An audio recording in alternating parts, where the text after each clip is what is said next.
বুদ্ধিমান বান্দা তারাই যারা না পাইলে ধৈর্য ধরে, অন্যের পাওয়া দেখলে খুশি হয়ে শুকরিয়া করে। রব্বুল আলামিন তাদের জন্য নিয়ামতে ভরপুর করে দেয়। আল্লাহর প্রশংসা যারা করে, শুকরিয়ায় যারা মাথা নত করে, রবের হুকুমের অপেক্ষায় যারা ধৈর্যকে আপন করে, বিশ্বাস করবেন ভাই, তারা কখনো লস প্রজেক্টে থাকেই না।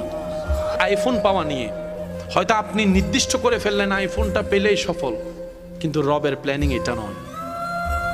রবের প্ল্যানিং এটা নয়। কাউকে আইফোন দিয়ে খুশি করে দিবে, ওদিকে আপনাকে আইফোন কেনার মতো 10খানি জায়গার মালিক বানায় খুশি করে দিবে।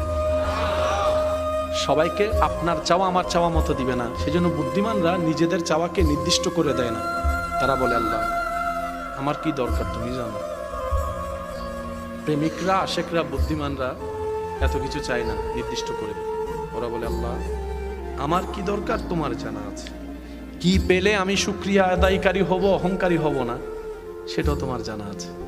আল্লাহ আমাকে অতটুক সম্পদ দিও না যে সম্পদ পেলে তোমাকে ভুলে যাব। আল্লাহ আমাকে তুমি অতটুক সম্পদ দাও যেটা পেলে আমি সচ্ছলতার সাথে, ইজ্জতের সাথে পরিবার নিয়ে তোমার দরবারে নামাজের সিজদায় শুকরিয়া আদায় করতে পারো। আল্লাহ আমাকে এমন সম্পদ দিও না যে সম্পদের কারণে আমার সন্তানেরা, ছেলে মেয়েরা একজন আরেকজনের দুশমন হয়ে যাবে। আল্লাহ এমন সম্পদ আমাকে দিও না যে সম্পত্তির কারণে সন্তানরা এক সময় বাপ মরে যাওয়ার জন্য, মা মরে যাওয়ার জন্য দোয়া করবে। আল্লাহ এমন সম্পদ আমাকে দিও না। আল্লাহ আমাকে এমন সম্পদ দাও যে সম্পদ আমার হলে কখনো ভিক্ষার হাত কারো কাছে পাততে হবে না। এতটুকু সম্পদ দিও। সুবহানাল্লাহ।